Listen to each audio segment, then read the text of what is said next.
Welcome to the Miami Heat Beat podcast. I'm your host, Giancarlo Navas, and with me today, we got Franky G on double duty with Free a cat. Me and his cat. What's the kitty's name? Sylvie. I don't know. She know. never jumps on this chair. What the hell? I've never seen that, Franky. We've done shows for a long time. We've done shows for many years. I've never seen a cat appear. There she is. You get a little cat butt. There you go. A little cat tush. Franky on double duty did the live trade deadline show at 2:30 p.m. with Saucy Takes Lou. So appreciate Franky for waiting 2+ hours for the Heat to give the all clear. To do nothing. That smiling face to the right of me, if you're watching on Twitch or YouTube, Siobhan, she has returned. How are you? Hello, people. I am pretty great. We love pretty great. Good to see you. Back. The chat has been clamoring for you. I think every week, at least one person is like, hey, can we have Siobhan back? Yeah. I'm weak. Oh, that makes me feel special. Hi, guys. They love you. Chat's popping off for you. And listen, we have a great show for you guys today. The trade deadline's over. Jimmy Butler is a Golden State Warrior. Andrew Wiggins is Pause. Why do y'all spell it this way? It's written out how the name is spelled. Who puts BAHN? Keep going. It's Bon. BON. Come on, chat. Come on, get it together, chat. So Jimmy out, Andrew Wiggins, Shlomo, Kyle Anderson, Davion Mitchell today in PJ Tucker and a pick swap, a second round pick swap. I've never heard of that before, but that's what went out to get Davion Mitchell. But we got to start with Butler. We got to start with Jimmy. And last night, I'm just kind of, we did our live show after the Bulls game, and I'm really processing everything that happened and the fact that guy's gone.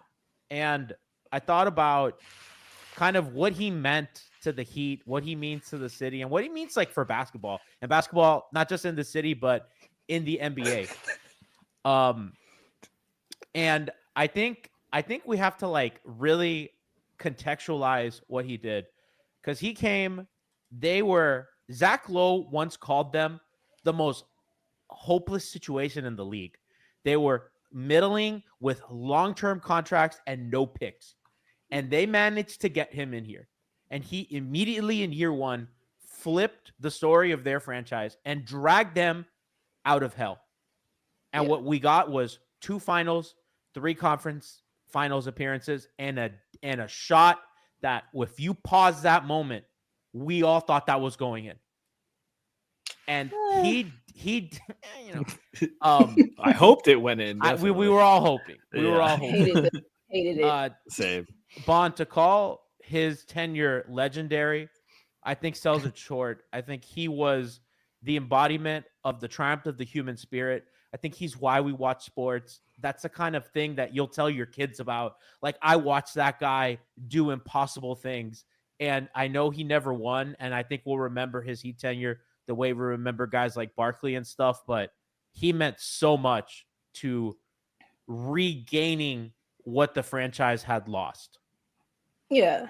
It's when he was acquired, there was this whole, is he enough to be a 1A guy? Is he your first option? Is he, offensively polished enough or whatever it is to kind of helm your offense? And, he'll tell you he was never the guy that was,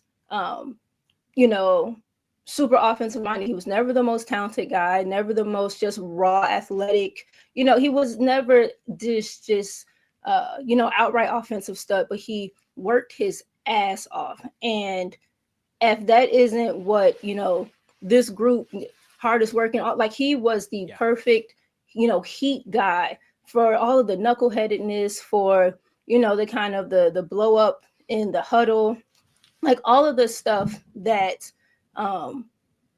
maybe would have dissuaded other people from him, given how Chicago played out, how, Minnesota played out, how Philly played out, and in few of those spots, for however messy he made it at the end, he was mostly justified in what his beefs were, kind of along those other ways. And yeah, to come in, like you said, like to take the franchise out of, hell, not, I was gonna say purgatory, not even purgatory. We weren't even in a place where we're like straddling the fence between, heaven and the land of the living. It wasn't a fun situation. They were still dealing with the fallout from Dwayne and all of the contracts and stuff and all of the decisions that they made thereafter. And this guy just came in and willed a level of life, literally kind of back into the organization. All of the toe-to-toe matchups with LeBron, all of the 40-point games, like all of the moments that like you said, that you just kind of hope for as a sports fan, and dragging shit along with him. I am one of the most, outspoken about guys who quote unquote aren't talented, but he instilled a level of kind of just confidence and just come with me. I got you. I don't care what people are saying about you, Gabe, Max, Caleb, all of these guys. Come with me. Bam, Tyler, come with me and we'll be okay. And if we're not okay, I'll take it. Like, I'll be the face of whatever kind of wasn't okay at the time. And, I don't know. I know the ending is not the way that we want it, and it's a little sour, but I genuinely don't give a shit. That guy is responsible for some of my most favorite Heat memories outside of Dwayne. And I really, really hope that, once cooler heads prevail or whatever, that everybody can take a second and breathe, and just, like you said, live in the fullness of the context of what it was he actually did while he was here.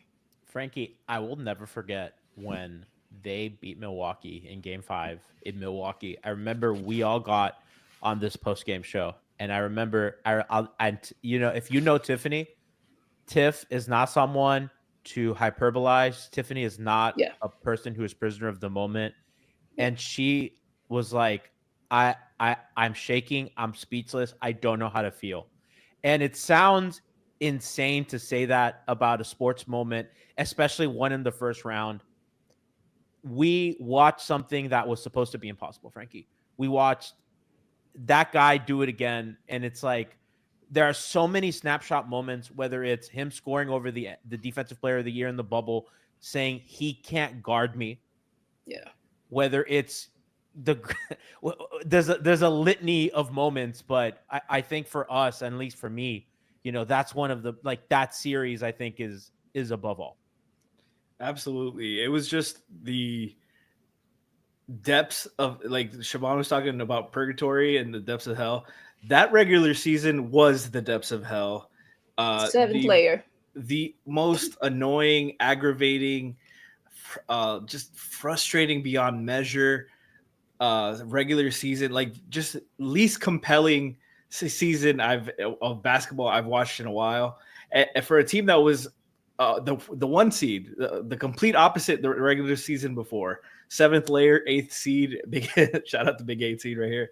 But that made me believe in something that I couldn't fathom before. Just it just felt impossible. Like the bubble run, we know the context of that. The first seed in 22, the Eastern Conference Finals, we felt they earned that. The 23 season was just something that, like, I've never doubted a team more and been so proud to be wrong. Yeah. Every step of the way. I don't think any of us believe in them, like, really, especially how they came out in the play-in. Completely lack of focus. Franky, they never let us doubt them because they were up in every series from the jump. It wasn't even like, hold on. They were like 2 minutes and a max stretch. Yeah. Max, shout out to Max Strus for making that all possible. No, right. But yeah, man, it was just so many fun moments. Like, we were playing with house money. That's playoffs. Like, it was every step of the way. We just, they cashed it all. The Cinderella story. They cashed it all. Being in being in Milwaukee for Game 5, that was the game that I got a chance to cover. That shit was amazing. Like being that team stunk, which is why it was so magical. That's exactly it. Like I was in the stands and then so like the Gabe lob and then the Jimmy tip in, and it was like whatever the opposite of a crowd pop is. It was that, but with all groans. Like it was amazing to see. My girlfriend was with me. She's a Bulls fan, so she had on like all Bulls regalia, and people were like giving her shit all game. And then it happened, and she's turned around at me. He's like, "Yeah!" Like it was nuts. It was so fun. And then to be able to like be in the presser and talk to the guys about it, like it, yeah, just indelible memories. And I salute Jimmy. I thank him. I hope. Is this man? That's Gabe gets this over, and it's just the most rainbow ass lob because it has to be because Giannis is on the ball. No backboard. That's just that. And by the way, if they don't win this game, I think we're all like they're gonna lose the series. Yes. Like Giannis is coming back, and they, you're just like, is Miami gonna run out of gas? Is this the one that they needed? And they put it away. Shout out to Gabe for putting his stuff on the table and taking that pull up when I'm sure everyone in Heat Nation was like, "What the? No, yeah!" Like it's incredible run. I'll say this to close us out to kind of usher in the new guys. When Dwayne came back and his subsequent retirement, it really felt like he had always been the curator of the culture, right? Mm-hmm. He had been the torchbearer. When LeBron was here, he was the guy that kind of set the example. He's the guy that embodied the franchise. And Jimmy comes in, and as Bond, I think, so eloquently said, like, really, he was that hardest working, best conditioned. Like, he was their ideal star. He kind of bought into everything that, the 5 a.m. workouts, all that stuff. And I will never remember him for anything except the wonderful things that we've said today. The way it ended, unceremoniously, in the middle of a game of a 6 seed playing the 10 seed. It doesn't get any in the middle of that. It can't get any more unceremonious than that. But his tenure was anything but that. It was fantastical. It was magical. It was the kind of thing that rekindles your love for sports. It makes you remember why, we do this every single night, like making stuff, join community. I mean, the fact you go to, and I think like part of that, you'll see, he'll have a legacy in the city. Hopefully the bad taste doesn't remain in people's mouth that he had on the way out. But I mean, you see it, you go to the coffee shop, and that's like a little part of him, that little community space and stuff like that. So I'm going to miss him. And that jersey's better go up. 22 better be up there, better be right there next to LeBron, because LeBron, I'm sure, is next. Well, I don't know. We might be another 10 years of this fuckery. Running back forever in our Discord was like 22 is definitely going in the rafters one day when Wiggins wins Finals MVP. Right. And what a great transition from. But one more thing, G. I also think like we also don't talk enough about how perfectly timed it was that Dwayne retired and immediately after Jimmy came. Like that transition of like, because Dwayne saved them from one of the most uninteresting eras of Heat basketball, outside of a 40-game stretch. His parting gift. Yes, he gave us a great parting gift and then left us Jimmy, and tons of great memories. And I'll never forget it, because like it's kind of like the first love you find out after your first love. Like, oh, I can love again. And that's what it really, his tenure was about. That's so cute. And that's a great transition to kind of the new era, right? We talked about we talked about how how kind of Dwayne was a torchbearer, and now we have new guys, right? We have Davion Mitchell, we have Andrew Wiggins, we have Shlomo, although I don't think he was part of the plan. And I'm seeing that the Heat are giving Andrew Wiggins number 22. That's nasty work by the Heat. That's nasty work by them.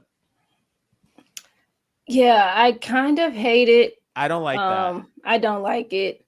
And it would be different. Well, no, it wouldn't. I feel like it tastes a little even more bitter for me, given the the tension and the coldness at the end of this. So then to go ahead and kind of, let Andrew have it, which I get, but I don't know. I wish they didn't. I don't know. They shouldn't have let him do that. But Yeah. That's ultimate petty. But he's here, 22. In a way remains with the Heat. Let's talk about Andrew Wiggins because he is a headliner. We're gonna have plenty of draft beat to talk about the pick implications, but let's talk about Andrew Wiggins, Bond, because I think they've done a lot without Jimmy Butler.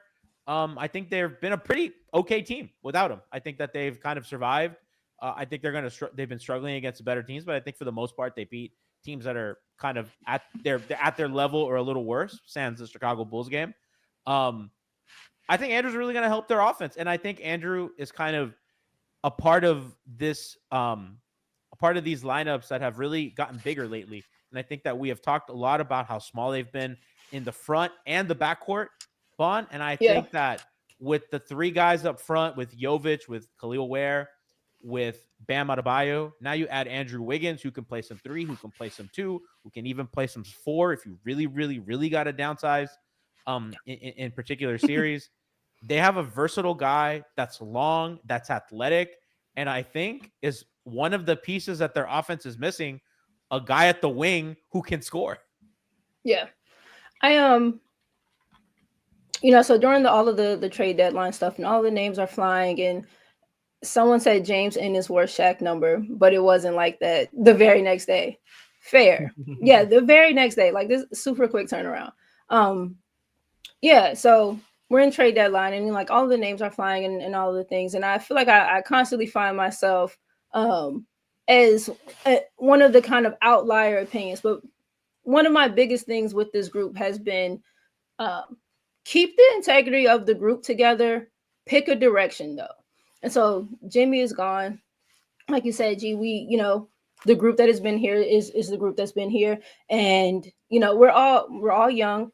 They're tall and they're mobile, they're agile, we're up and down the floor a little bit more. It just feels like a stylistic direction kind of has been made. And then you bring Andrew in, who is a guy who slots perfectly kind of right into all of that.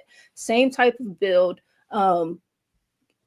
has the ability to do all of the things that we feel like it is that we kind of want to do now.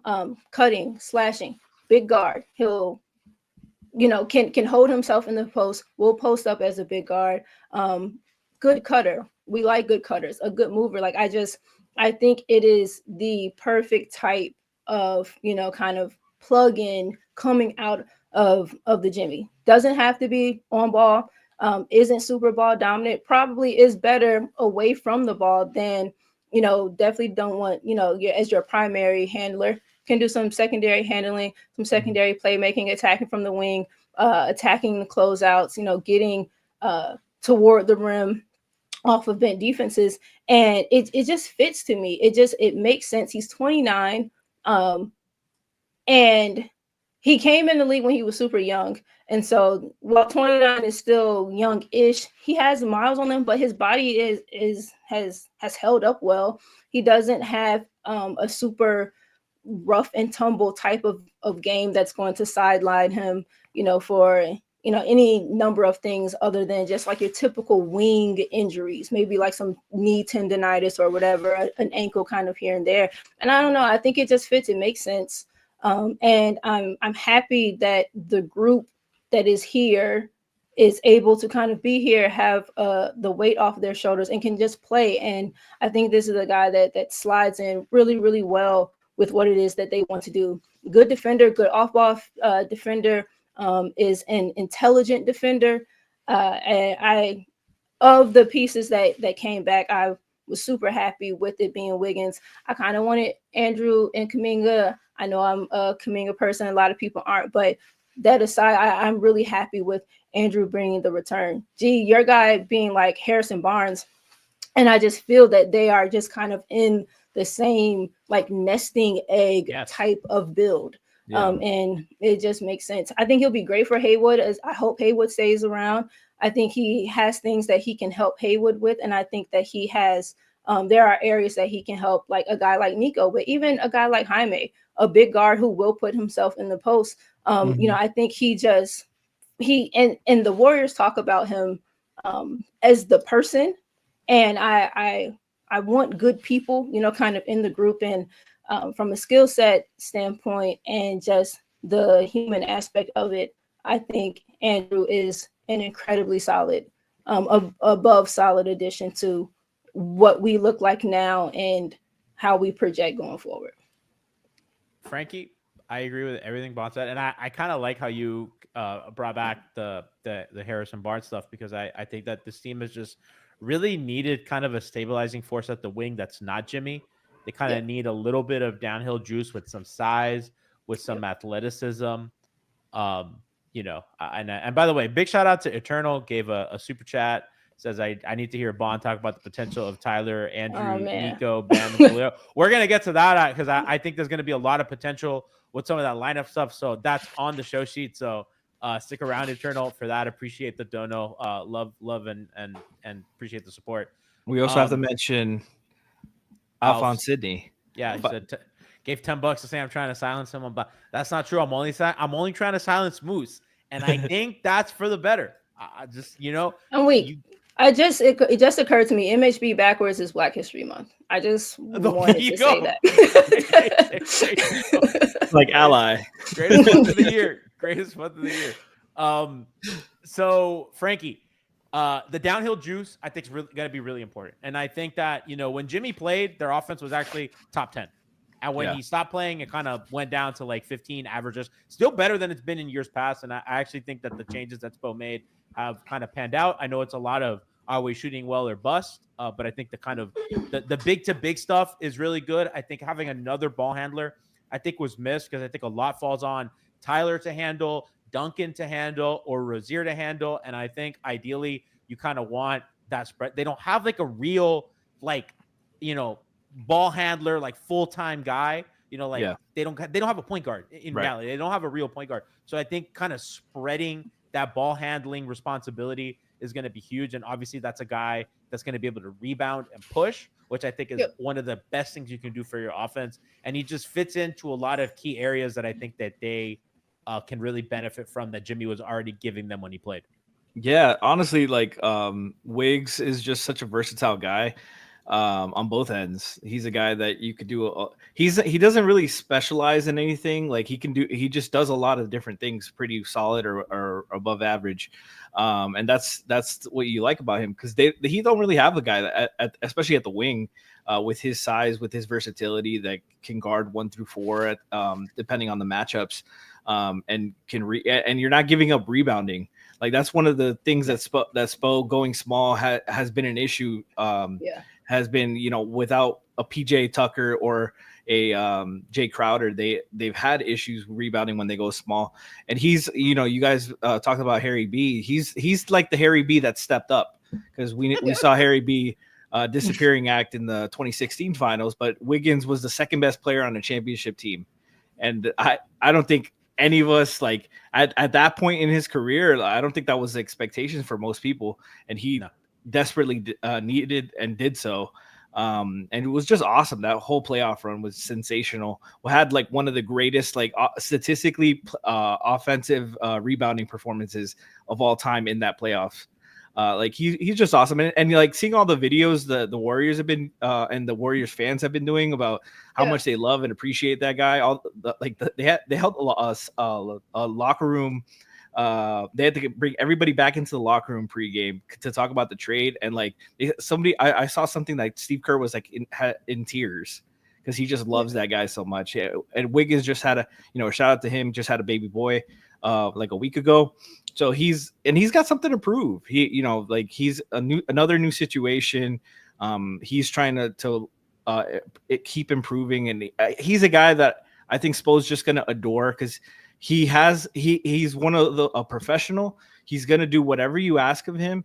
He brings a lot of different things. He can post up. He can handle the ball. I'm interested to see how he does, how the dribble handoffs are incorporated. We know Spo like to do that with Jimmy and Duncan. And that was a great thing. He brings some downhill juice. He can get to the rim, doesn't do it a lot, but he can create a bucket out of nothing when you need some. And it's a guy who can drop 30 and on a random game and guard your best player like that.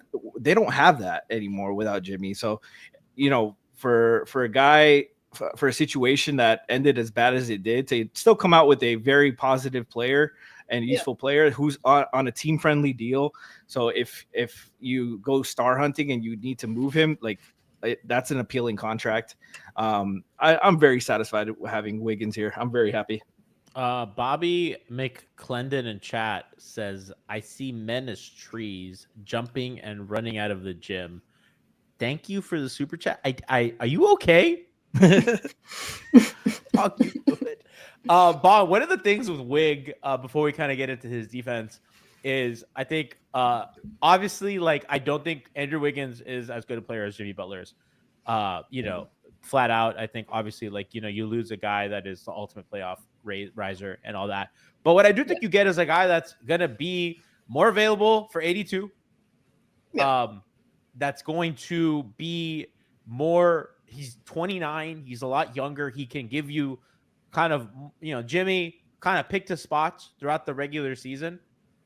And I think Andrew's going to be able to just like hoop. He's going to be able to play ball 82, hopefully, can get you close to 65 to 70 games a season and be available, be a good catch and shoot guy, a guy who's playing both ends of the floor. Cause I think Jimmy this season has not really, and really last season, the defense really slipped. And I think part of that is, okay, I got to conserve myself. I got to make sure that I'm ready for the postseason. I cannot do and by the way, wings have a lot of responsibility in Spo's defense. That's the guy that's always helping. They're guarding the perimeter guy, especially with Miami having no point of attack defender until today. But that's, I think, the most exciting thing about Wiggins is not only the availability, but the fact that, like, I can count on consistency from this guy night in and night out, because he doesn't have to be like, okay, well, I'm a little sore today because I'm 34. So Jimmy's like your ceiling riser, right?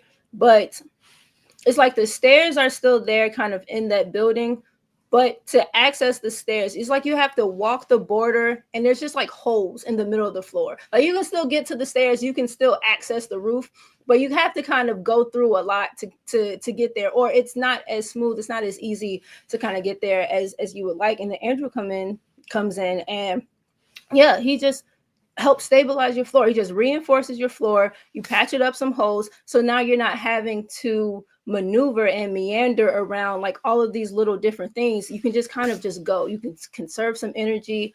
And your team chemistry is able to stay intact and kind of coalesce.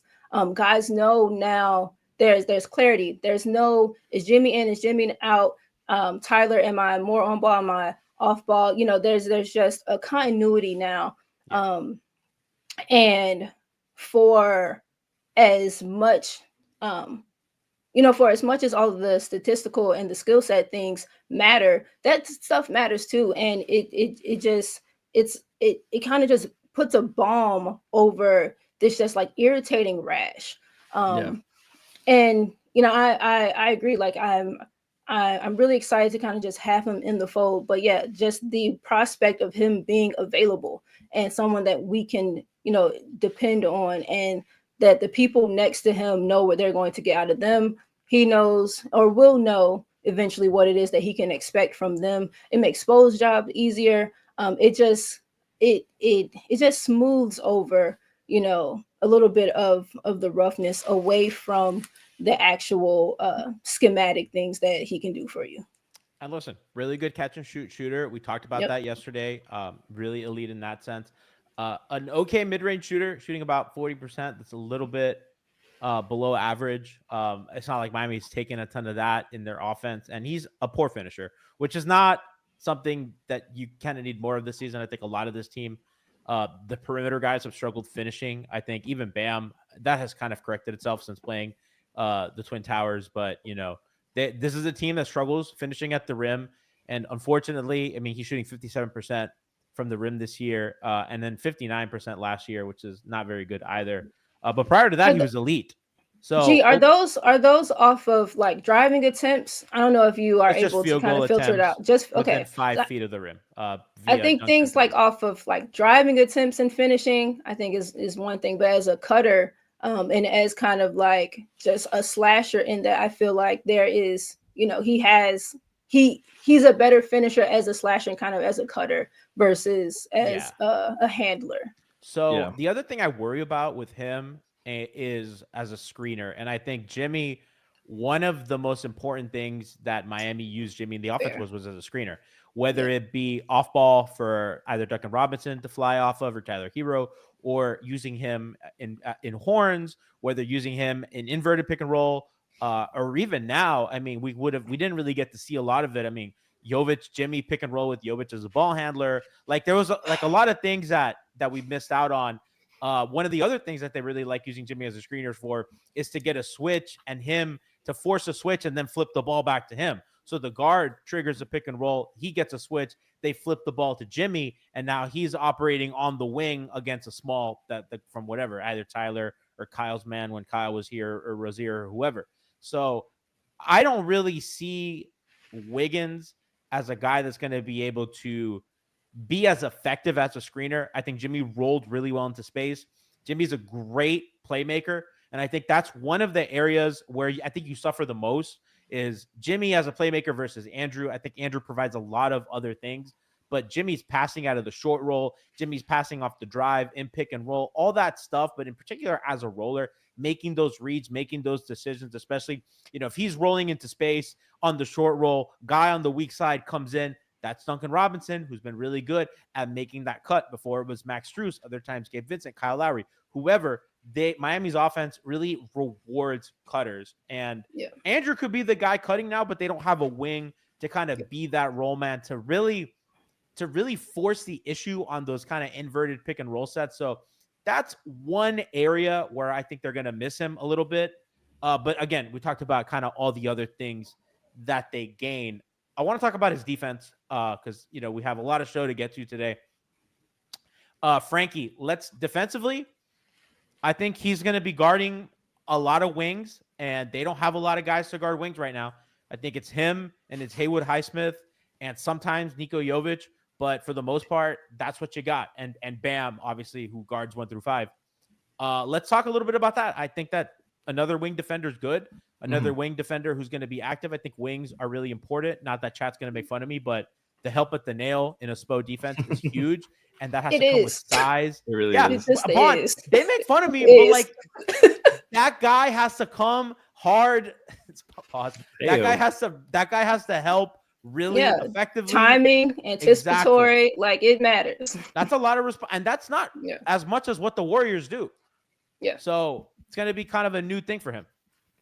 Yeah, and he's versatile in that sense because you can put him at point of attack. You can switch. He can get skinny around screens, and he makes plays defensively. He averages about a steal in the block per 36 minutes.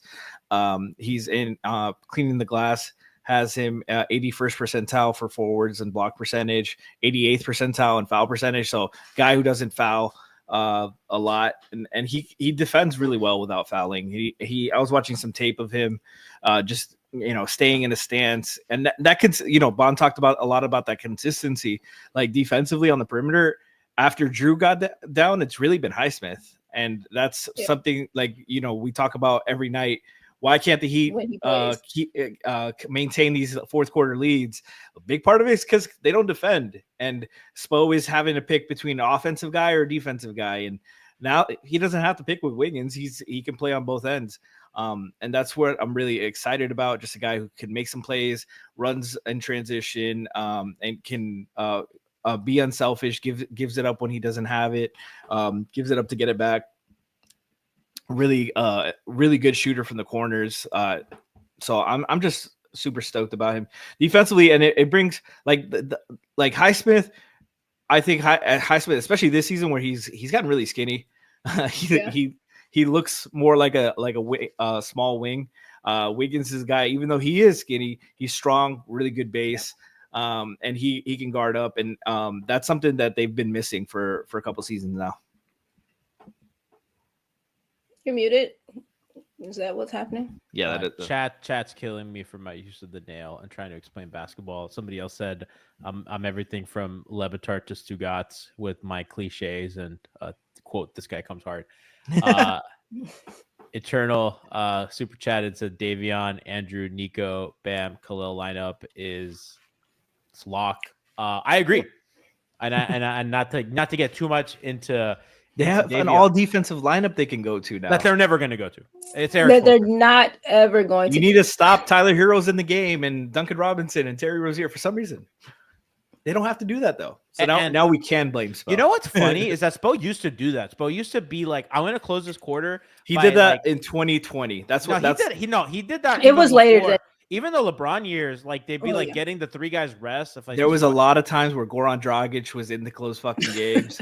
So no, but what I'm talking about is like to end quarters, they'll just put like a bruiser lineup that like they're not gonna score, but like, can you get stops and get one bucket? Like, hey, go out there for 2 minutes and don't let them score. It'd be the grossest low block you've ever seen in your life. But that was just the roster. The roster was disgusting. No, but he would do that sometimes. Like, I don't know. I think he's kind of changed his tune a little bit. I don't really think that like Eternal suggests like the Davion, Andrew, Nico, Bam, Khalil. I actually like that. I just think that there's a lot of there's not enough shooting to let that lineup sustain on the floor. I think they can run some permutations of that, but I think that that's going to get tough. And I think Andrew not being like an elite knockdown shooter, and Davion as well kind of prevents some of those lineups. I mean, Wiggins is 79th percentile in corner as a catch and shoot guy.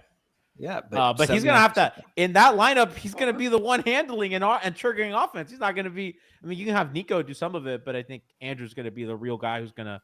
Hey, like, can a guy force help? Can a guy get a team in rotation? And I know Jovic. I think we used to say this about Josh, where Richardson early in his career. He could not bend a defense, but he can attack a bent defense. Yeah. And I think Nico in his development is there right now. I don't think Nico's there where he's going to force a team into rotation. But I think if a team is in rotation, he absolutely kills them. He forces doubles. So that's a lot more that can be said about Josh. That's true. That is absolutely true. I don't think there's much else defensively. I mean, Miami's a good defense. I mean, they're ninth in the league, and I know that a little bit of that feels a little phony because we watch them, but they're ninth. Like they're right behind Cleveland for their defense. So be that as it may, numbers lie. Numbers lie. I just think they're consistent. Like they're consistent, and they just have spells where they just shut off. And I think credit to Spo for they play a lot of guys who are one-way players. But like you said that they're right behind Cleveland. What's that saying? A Chrysler 300 looks like a Phantom until a Phantom pulls up. Yeah, they're not right behind. They're like a whole point behind, which is really not that close. Yeah, but it's so much smoke and mirrors. Like they don't have a defense. They didn't have a defensive They don't have a playoff defense. They have a regular season defense, and I think kind of stuff like that is why until these trades, like I was not confident in their defense at all. They can stitch up enough because you have Spo, Bam, and Highsmith, but especially in the fourth quarters where Highsmith doesn't play half the time, you needed more than that. And Wiggins is a guy that I'm confident Spo will close with, and that's already an upgrade. I feel like our rotations have been a bit cleaner. I feel like they've been a bit tighter, and I feel like the anticipation. I was going to say anticipatory and anticipation. I feel like the anticipation amongst the group.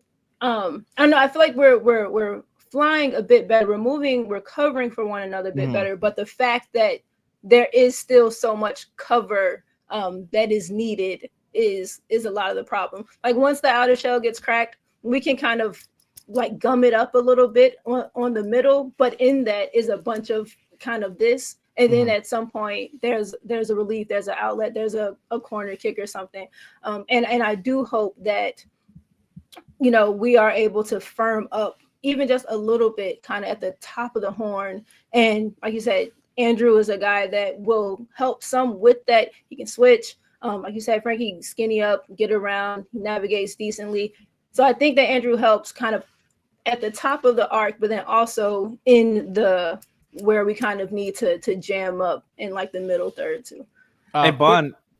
Sorry. No, you go ahead. Just real quick. And they don't have to play zone as much now. Yeah. They have a lot more I bodies. still think they got to play zone a lot. Certain lineups for sure. Those bench units are going to have to play. No, certain lineups for sure. Yeah. But you don't have to play as much as you have. Like they literally have played like 10 minutes out of a quarter in zone. I don't think the zone's a bad thing, though. I think it's not, but you need to be able to survive that. I think their zone diversifies their defense. Zone is for cowards, honestly. I'm sorry. Listen, you know what? No, the Mavericks won a championship being cowards. It's okay. You got to survive how you got to survive. I know. I don't need you out here like trying to look cool, trying to guard your yard with a bunch of guys. Franky wants them to nut up. Yeah. Match up. Duncan, get out there. You know what happened in 2011? LeBron couldn't nut up. So there you go. But before we kind of move on from Andrew, I want to circle back to something. Eternal Super Chat wanted to talk about the Tyler, Andrew, Nico, Bam, and Khalil lineup, and I think this is obviously like the ideal.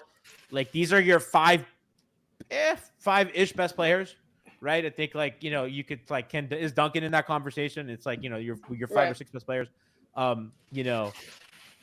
That's a lineup. This one is big though. I mean, this I think is the most interesting lineup because you have Hero as your primary ball handler and as kind of been the engine to your offense this season. You have Wiggins, your new acquisition, who is really big in the backcourt, and then you have the big front three that has not played as many minutes as we wanted. But Bon, I kind of want to get your thoughts on that lineup. Okay, wait, keep this up. So I got the first one, and Davion, Andrew, Nico. No, okay. we already did that. So Tyler, Andrew, Nico, Bam, Khalil. I think the fact that neither Andrew nor Nico are like, I guess like definitive downhill threats is where I feel like it kind of maybe jams up a little bit. To their credit, though, we don't really have that person on the roster at all. Feel how you feel about Terry. I have my thoughts. This isn't about him. And I do think that there sometimes is something to be said about being too long. I think that you need to be able. I know, but I don't know. What an upset! It's a lot. I don't know. It's a lot for me to kind of try to process and get out. You need to have someone who can get into kind of the small pockets, who can get like the handle tight enough to them to kind of be able to get in and out. In this group, that would be Tyler. And again, if Tyler is doing it and it's collapsing, and then you have your Nico, your Andrews on the wing and can kind of, secondary penetrate off of that, I think that's cool.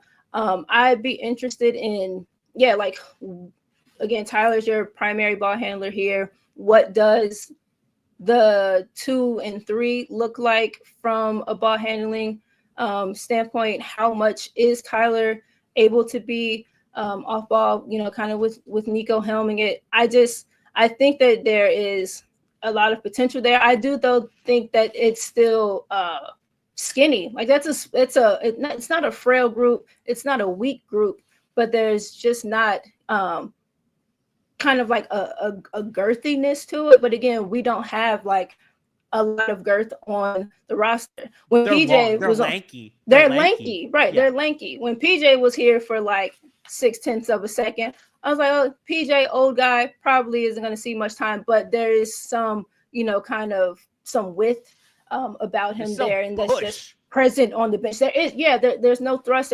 There's not a lot of kind of force. It's a lot of like finesse and riding the energy and like the shifts of defenses, and that stuff is great.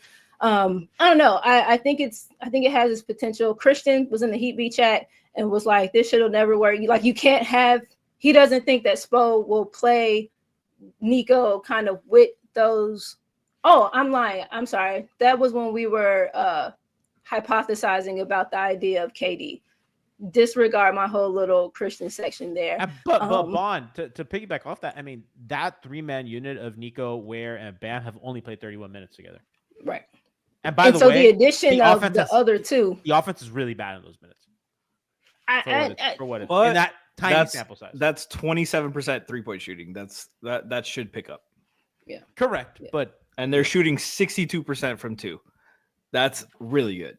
That is really good. Important, right? And that's big to big passing. You have people with vision. Nico loves to make the passes, always, prepared to pass it to the next person. Bam and Khalil synergy and knowing when to kind of look for one another. I forget what game it was. It was really recent.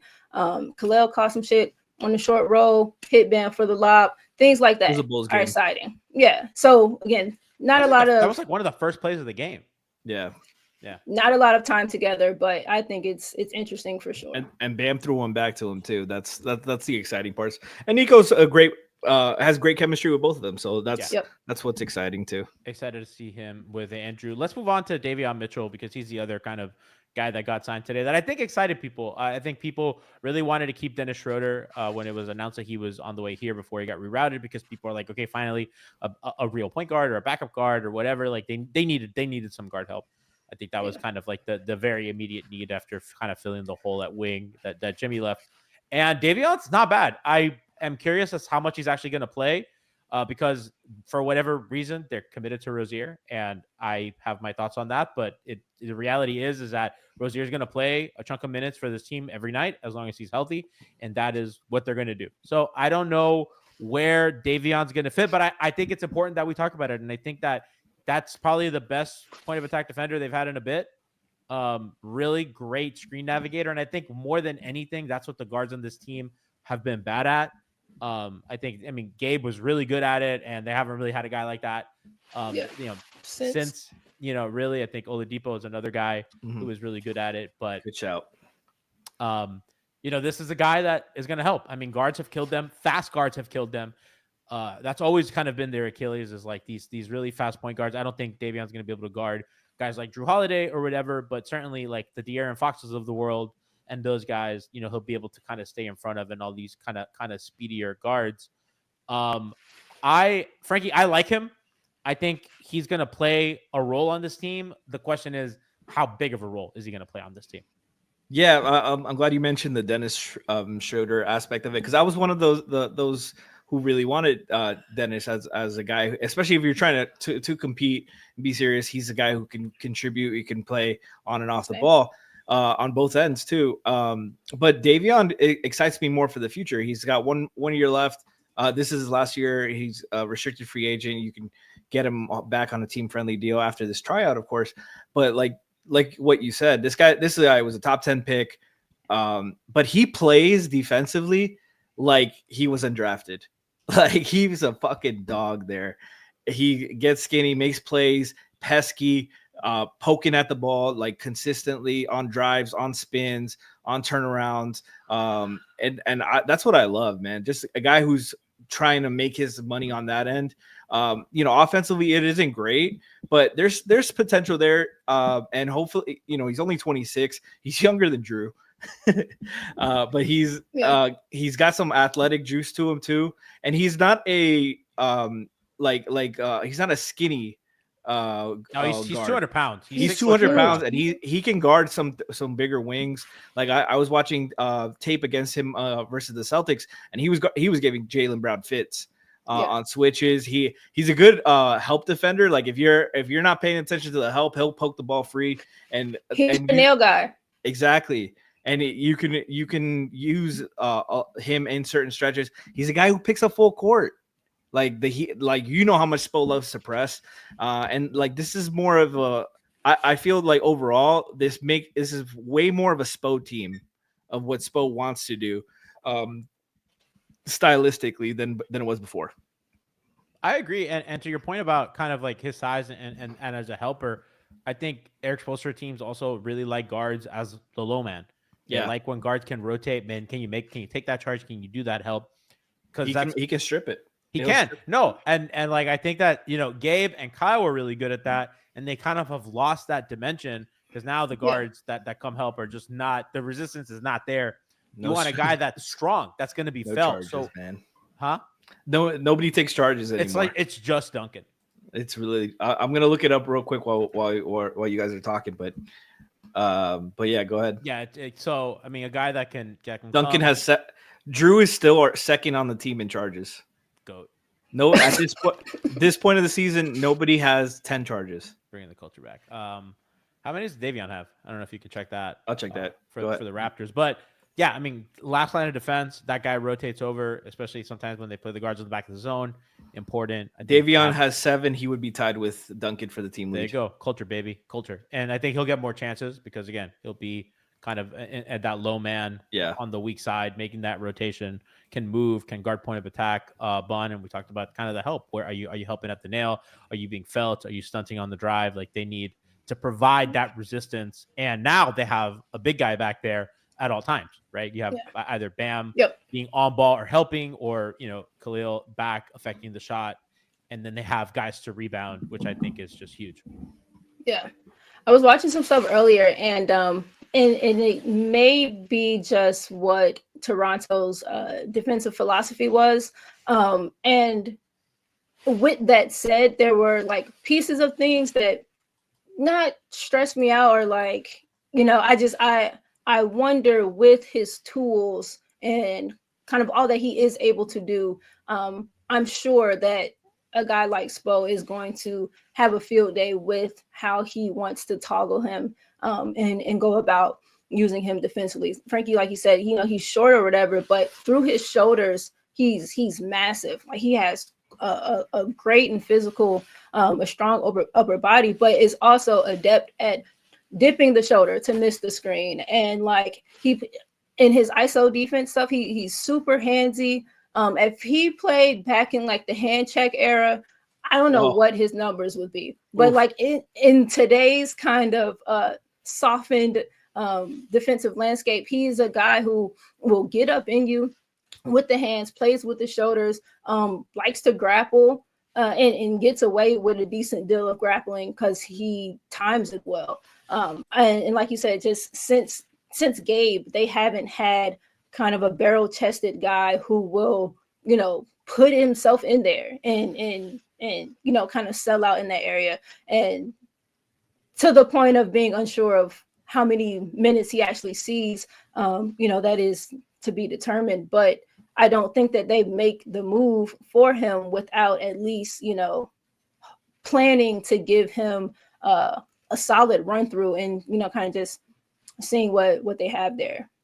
And I think like our help principles as a group are different than whatever Toronto's help principles were as a group. And so in the bits where I saw Davion kind of, he'd sell out and then kind of get back in front of his, and he'd be just a little overzealous sometimes on like weight shifty things. Like, he's really reactive, he's really responsive, and sometimes a little too much in a way that can kind of, compromise your second and third layer. But we have the guys. Come on. Look at those how guns. big? Why is that picture like in 220p? Why is it so small? I had to open it in another tab. That's why. That's so funny. Okay. But yeah, like he's stocky. He's solid. Not a great shooter. 36%. Mid-range poor. About what Wiggins shoots. 56 at the rim. Also about what Wiggins shoots. Turns the ball over a lot.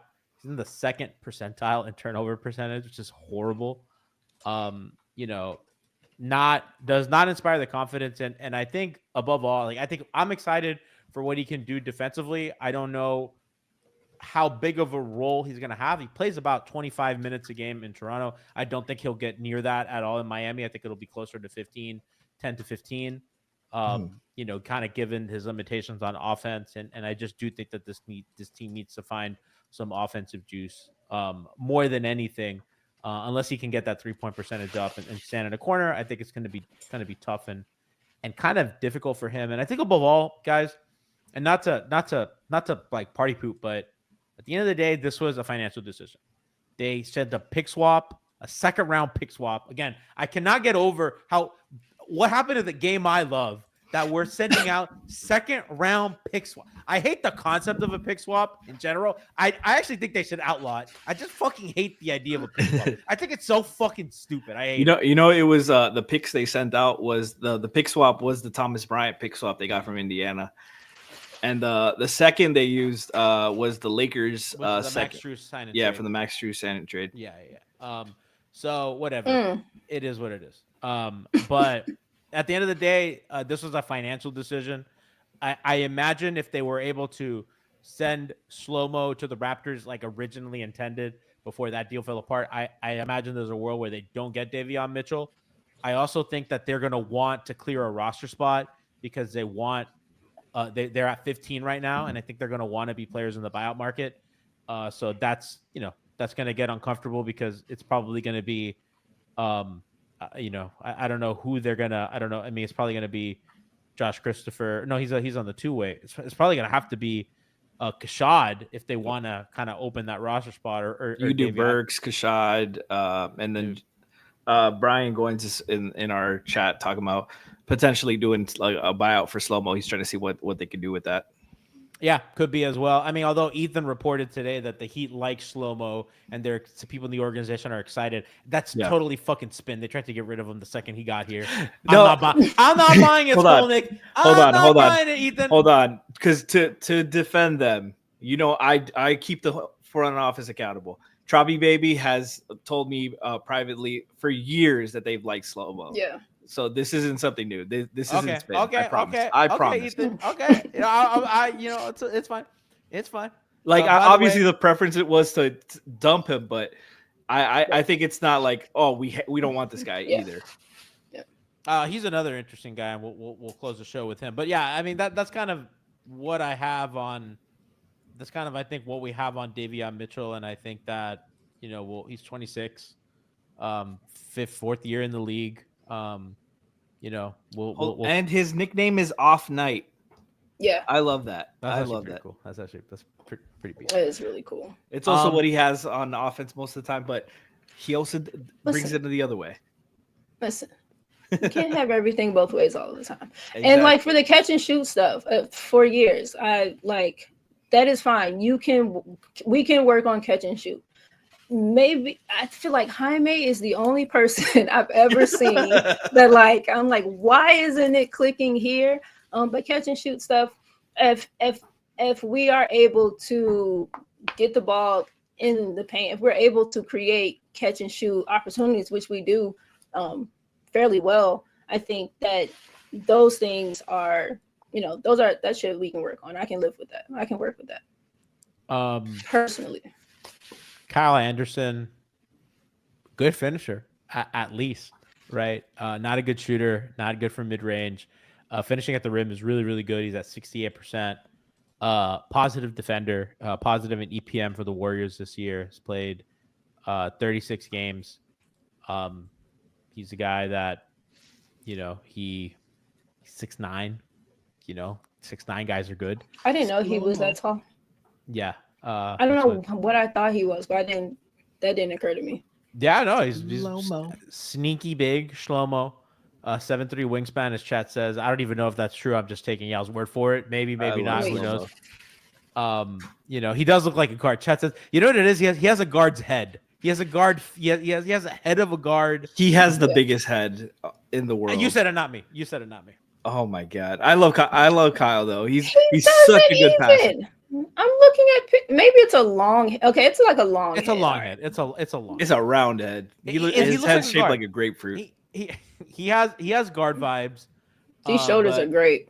But he's a wing at 6'9". Mega mind. Again, a guy that's going to come in and he's going to defend. I think that they need a guy at the wing. Now they're going to have Andrew. They're going to have Highsmith, and they're going to have Kyle Anderson. And I think you never have enough wing defenders. I don't really see too much of a role for him. Again, I think that if his offense is a little better, that's somebody I could have seen kind of play more, but I don't know. But certainly he gives them a defensive option. I think more than anything, he's useful to them as defensive utility. Yeah. I think he can handle a little bit as well. He's a good decision maker. Very good passer for his position as well. Yeah. He is in the 93rd percentile in assist percentage for bigs. 99 percentile in assist to usage per cleaning the glass. 88th percentile in turnover percentage. He takes care of the ball. Really good decision maker. He's got a sneaky floater. He's got the slowest 3-point shot of all time.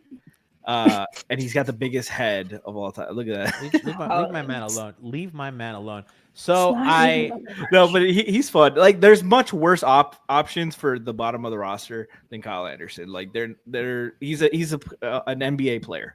He's an NBA player so I kind of worry about him. I imagine he'll play more 3 than anything here, because you're playing two bigs. You're playing Bam and Ware. And now you're bringing Nico off the bench as well, who's not really playing backup 5 anymore. Nico's playing with one of the two bigs. So I think they'll play Kyle Anderson a lot at the 3, which I imagine he'll be competing with Highsmith for those minutes, although I think Highsmith is just clearly better than he is. So I think they'll kind of throw him out every once in a while. I think he's surely a depth thing. And I think if one of those guys is injured, I think for sure that's not a bad insurance policy to have on your bench. I imagine that, as Brian said, they'll look to buy him out. I don't really see him in their future, but I don't know if you guys have anything to add about Shlomo, but a couple years too late on this. He's only 31, by the way. It's not like he's old. Yeah. I don't have anything particular. I like his measurables. I like his frame.